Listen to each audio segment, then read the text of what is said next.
Tangsalo Khogjakmani bike khobe Khoroknwi Bangladeshi Sikok Romkha police tei aborokno kifini roka saltang thana police ni thaniwo Romkha Sikoni mongka Mohammad Junumia tei Kalamia Asala Khogjakma singo dadak sirangai saltang Agartala থানানি police তাংফাং সাকা ববাগার খবর Harijan colony আমচেনি Khogjakmani bike koksilche mongmanai saltang Agartala থানানি police dakti dodro Battala ফারি police তে border আমচে রক যত বিউপি তংনি রকনো কক্তমা রহজাকা আবনা কারিব মধুপুর থানা পুলিশ নি থানিব কক্তমা রহজাকা বটতলা ফারিতে মধুপুর থানা তে কমিনি বখাগ বিএসএফ নি করাক মুরুক মুংবাই বাইক Khogjakmani দাম নসিনি বিসিঙ্গ Khogjakmani বাইক ন রমিমান কা nei সাইখানা রাকা কক্তম বসঙ্গ গত 20 তারিখ রাত্রিবেলা রামনগর হরিজন কলোনি থেকে একটি বাইক মিসিং হয়।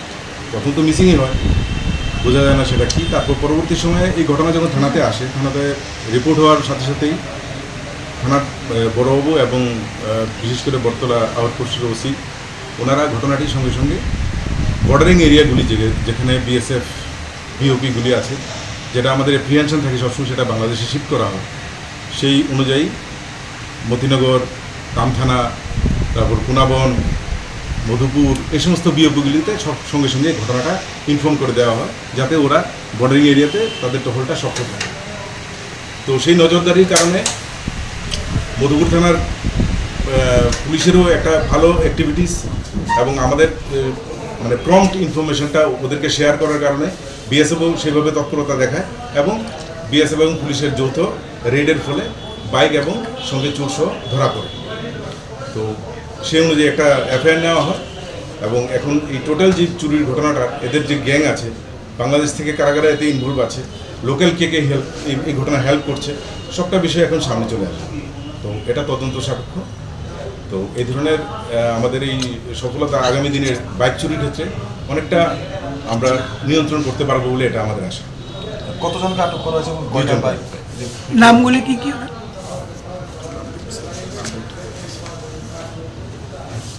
কয়টা বাইক রিকভারি করা হয়েছে? একটা বাইক থেকে। তারা কোন জায়গায় যারা আটক করা হয়েছে? বাংলাদেশ।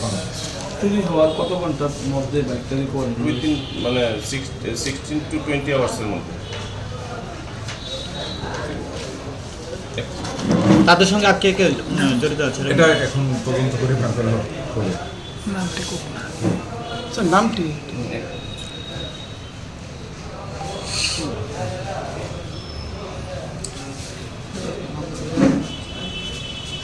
তাদের নাম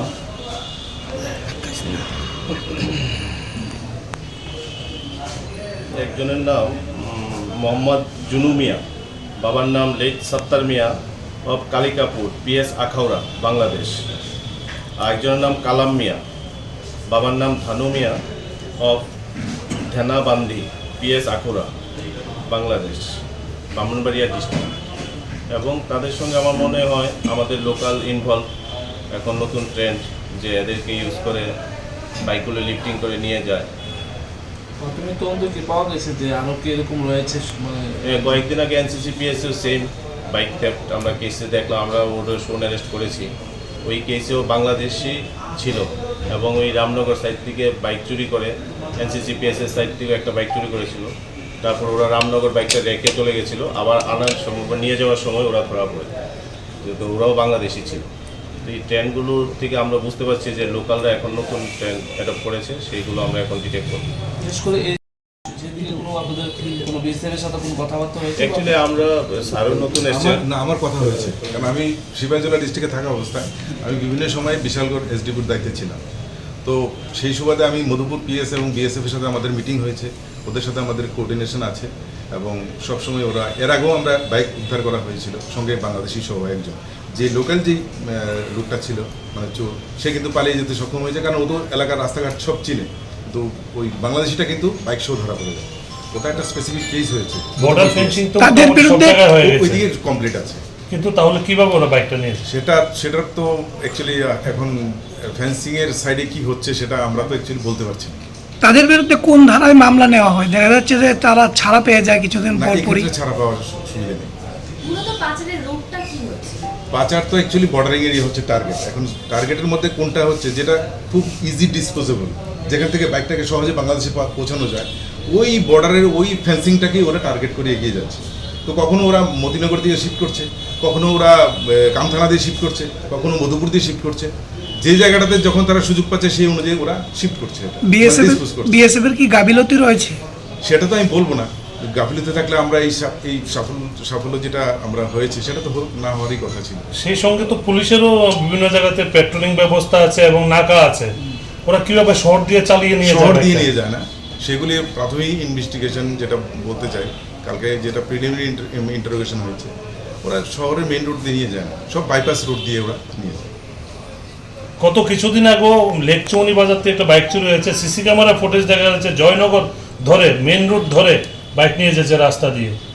সেই বাইকটি আইডেন্টিফাই করা হয়েছে, কিন্তু চোরকে আইডেন্টিফাই করা যায়নি। তো আপনি বলছেন যে বাইপাস ধরে নিয়ে যায়, শহর দিয়ে নিয়ে যায়, একদম প্রমাণিত আছে। আমি আপনাকে বলি, বিজি এরিয়াগুলি যেগুলি আছে, শহরের যে ব্যস্ততম এরিয়াগুলি, সেখানে আপনি যে কোনো মানুষ চালিয়ে যেতে পারে, কিন্তু যেই এরিয়াগুলিতে খুব অল্প বাইক চলাফেরা করে ওখানে আমরা নাকা সিস্টেম করলে কী হবে, ওখানে চেকিংটা অনেক ভালো করে করা সম্ভব হয়। তা আপনি যদি বলুন যে জয়নগরে আমরা নাকা দিয়ে যদি বাইক চেকিং শুরু করি, তাহলে তো 10 মিনিটের মধ্যে পুরো রাস্তা ব্লক হয়ে যাবে। তার মধ্যে থেকে আমাদেরকে সবটা করতে হবে। শহরে বিভিন্ন চুরি কাণ্ড হচ্ছে, আমাদের কাছে খবর হচ্ছে একই দোকানে 3 বার চুরি হয়েছে, তবে পুলিশের ভূমিকা সেখানে নীরব রয়েছে। শহরের দিকে কি নজর রয়েছে, যে রাত্রিকালীন পেট্রোলিং গুলো, সেই দিকে আপনাদের কি নজর রয়েছে? দেখুন, পাস্ট ইজ পাস্ট। এখন নতুন করে আমরা উদ্যোগ নিয়ে আমরা এগিয়ে যাচ্ছি। আমরা আশা করছি আমরা ভালো কিছু করতে পারবো। একটা পয়েন্ট তার মধ্যে আছে স্যার, আমাদের যে রাত্রেবেলা তো আপনারা তো জানেন, তার আগেও আমি কাজ করে গেছি, অনেক ড্রাগস ধরেছি। রামনগর বর্ডারিং এরিয়া থেকে অনেকবার অনেক ড্রাগস নেশা জাতীয় জিনিস ধরেছি, মানুষ ধরেছি, সেটা জানেন। তো জাস্ট জয়েন করলাম, চেষ্টা করব। দেওয়া আছে যে তুমি রাতে মিনিমাম 12টা-1টা পর্যন্ত রেস্ট করো, কিন্তু ঠিক ভোর 2টোর থেকে ভোর 5টা পর্যন্ত যে সাসপেক্টেড রোডগুলো আছে, সেই সাসপেক্টেড রোডগুলোতে মোবাইলটা বাড়িয়ে দাও। যেমন একটা প্রুফ হলো, ওই দিন আমার নাইট মল অফিসার থানা ডারলং একটা সাসপেক্টকে ওই আমাদের কেন্দ্রীয় চৌমনি থেকে তুলে এনেছে, ওর সাথে 2টো মোবাইল ছিল। তো তখন আমি এগুলো আমাদের ডিস্ট্রিক্ট গ্রুপে দিলাম। দেখা গেলো যে এডিনগরে ভোরবেলা একজনের ঘর থেকে, ও ব্যাংকের বিশালগড় ব্যাংকের ম্যানেজার, ওর এবং ওর ওয়াইফের 2টো মোবাইল চুরি করে নিয়ে এসেছে, সেটা রিকভারি হয়েছে। আমরা চেষ্টা করছি আমাদের তরফ থেকে সেটা করার।